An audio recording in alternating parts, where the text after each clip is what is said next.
Okay, you amazing, incredible, delicious, wonderful razzmatazz. Oh my goodness, I'm so glad you're here, Coach. Because I am. I'm so glad you're here. And I wanted to share with you another insight and discovery that occurred for me the other day. I was actually talking with a non-coach. Most of these come from talking with a coach, but this one comes from a non-coach. I was having an enrolling conversation or a sales conversation, and he pointed out something, and he said, by the way, just want to let you did a really good job in the sales conversation. I'm so appreciative that you're doing such. And I said, well, thank you. I'm not a salesman. I'm a coach, but I'm a coach who believes in what this is, in this coaching package. And so, I can talk about it very passionately and powerfully, and sometimes overwhelmingly to a fault. And that's why I need to keep that in check and really connect and listen to them and answer their questions and handle their objections and all those sales tactics and strategies. And I highly recommend studying them and learning from them and whichever it is. But that's not what I'm here to talk about. This is actually a little sales insight that I'm not going to say is brilliant. If you do this, you will make sales all over the place. But I can tell you right now, it feels a whole lot better.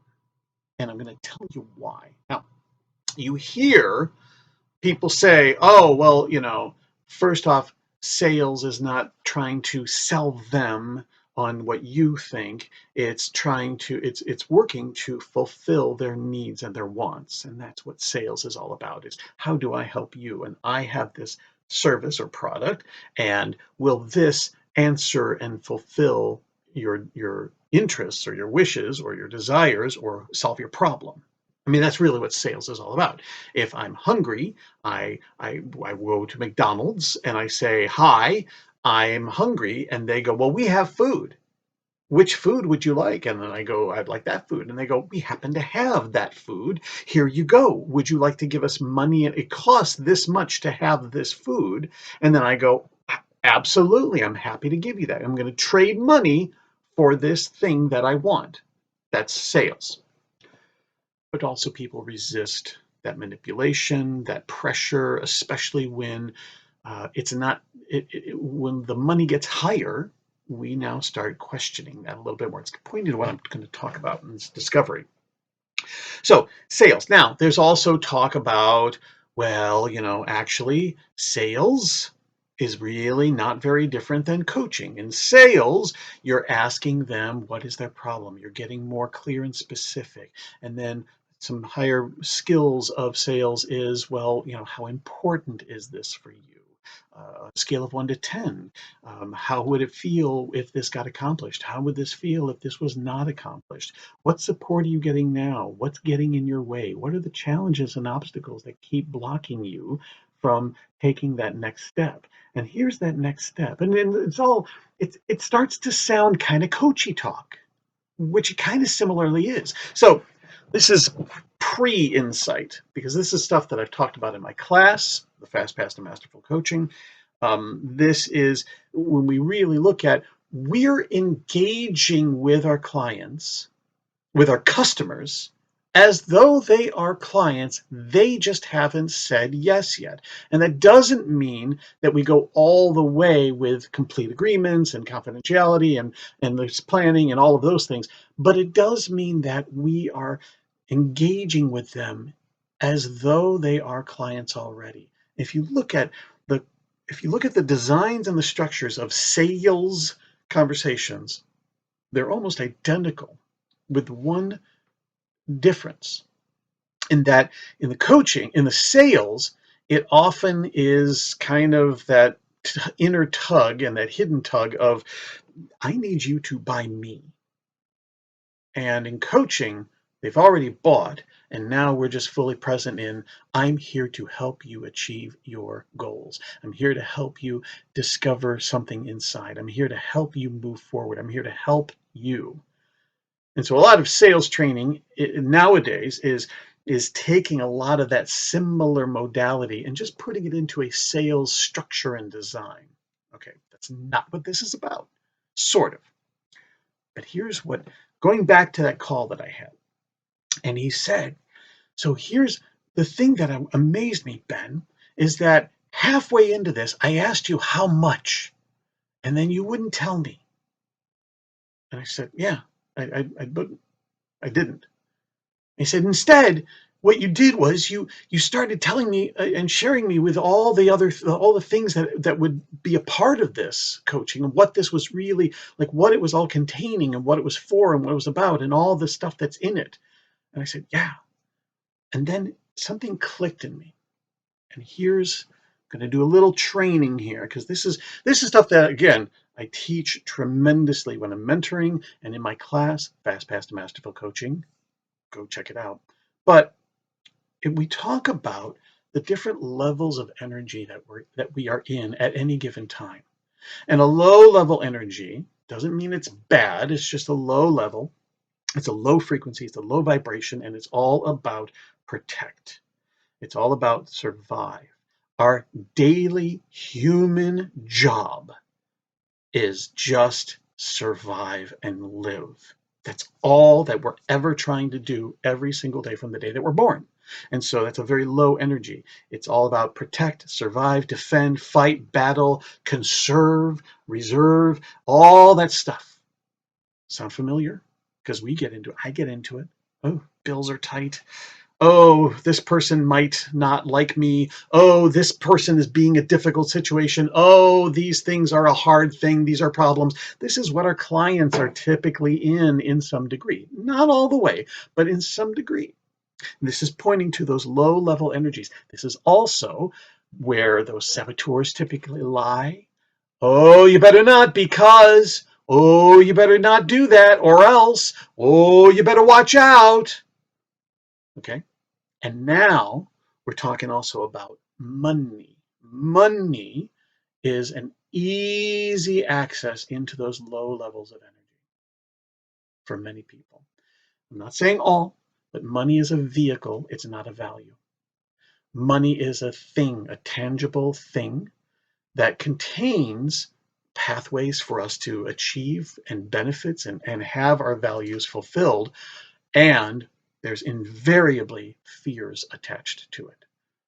I got to get it. I don't have it. I have to get it. If I don't get it, then what? Or I have it. I can't let go of it. Or I have it. How do I get more? Or, ooh, I've got it, but I better not lose it. Or all these things are concerns and fears that instantly are tied in. They're intertwined every time money comes up. And I need to get money or else. Or I have to hold my money or else. Or I need more or whatever or else. If there's an or else, there's a consequence and a fear attached to it. Now, there are other higher levels of energy.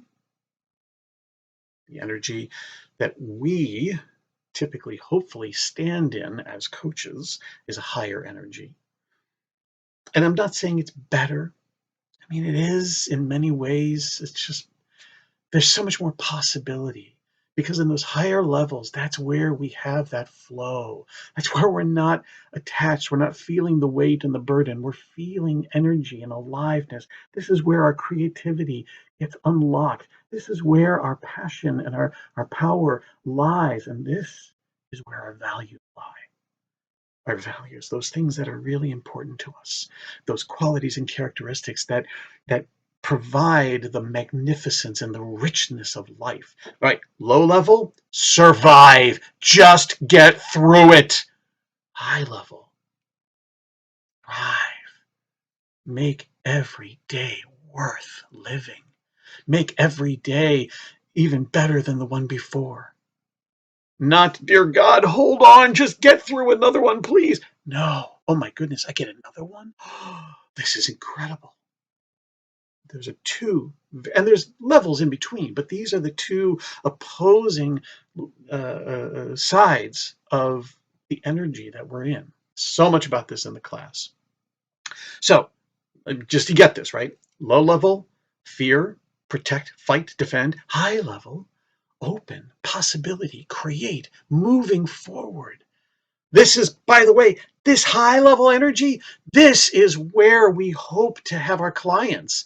When our clients are in that place and we're in that high place, oh man, it's amazing. It's incredible when we're both up in those high places. Often we're not, but the coach definitely has to be up in that high level. And the client is down in the low level, but because we're in the high, we're helping to kind of pull them up a little bit, encourage and invite them to open up to higher levels of energy and possibility and creativity and wisdom and power and all of that magnificence that lies locked in them, and they can't even allow themselves to access it because they're so busy stuck in the low level protect, fight, defend, survive mode.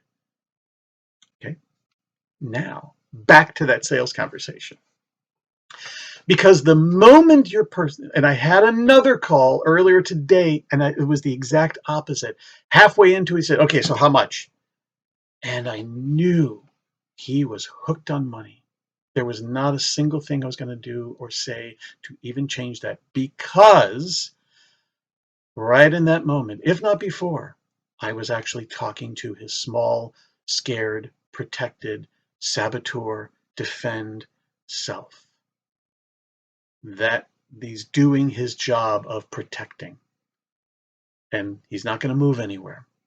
Even though there's a part of him that wants to be on this thing, and he called me, he scheduled this time, he set it up, and he said he wanted this, and he had all this great excitement, but as soon as money came up, whoa, hold on, no, we can't spend money, and that shut down everything. It was a done conversation. No matter, I stayed on with him another 20 minutes just to walk him through and to kind of at least help him get supported and to feel empowered, whether or not we continued on. It wasn't about the sale anymore because I knew it was done.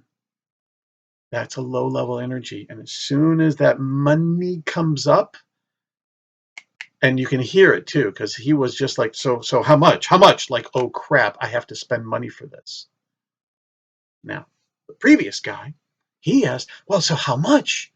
Like he was interested. You could feel the energy was different. And that was a different part of him that I was talking to. And so instead of having a money conversation with that higher self, that empowered part of him that's all about moving forward and creating and accessing power and let's do this coaching thing. Well, then I'm not going to have a money conversation with that. I'll talk about the money that is necessary to make a final informed and empowered decision. But notice, money conversation goes to defend, protect, survive.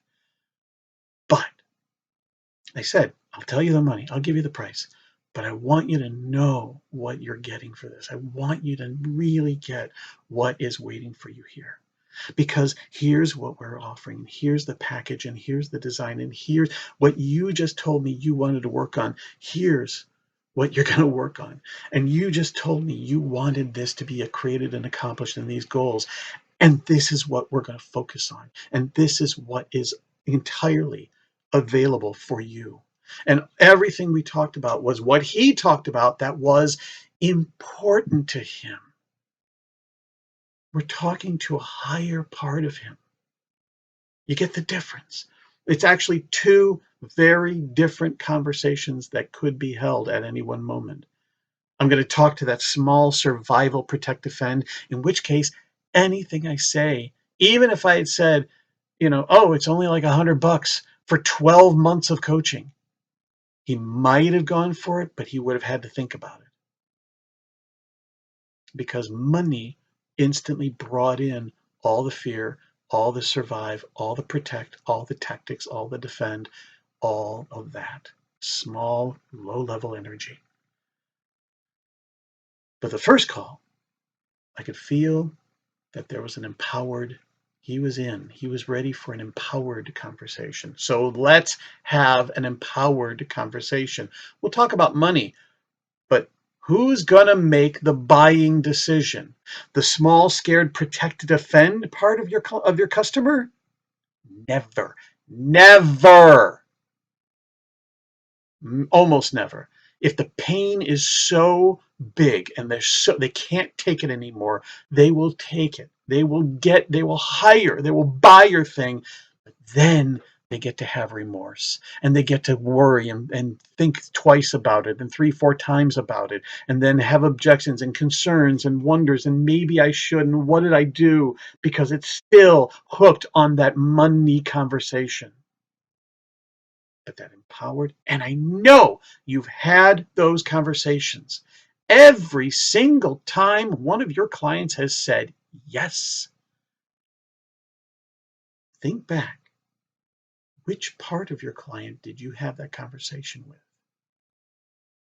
I'm going to lay it pretty high odds that every single one of them, you were having a conversation with their higher self, their possibility, their potential, their power. And every single one of those who said no, they were hooked and caught up on their circumstances, their situation, their fears, their money. It's not a bad thing. It's just recognizing and seeing where the customer is. Make sense? I hope so. All right. So much more to come. Oh my goodness. I got a list of all these topics. I'm like, ooh, I got to talk about that. I got to talk about this. So keep on coming back because there's always more coming to you. And until then, really try to, and the next time you have an enrolling or a sales conversation with a prospect or a customer or whatever it is, just do the way you normally do. You can always learn better skills and tactics and strategies. Take a class, attend a webinar, read a book, hire a mentor, whatever it is. But when you have those conversations, even afterwards, take a moment and have an idea, take a look at who you talked to. Which part of your client did you actually have a conversation with? You're going to discover some interesting things. All right. Until next one, I wish you marvelous, incredible, amazing, happy, wonderful coaching, high energy coaching. Bye.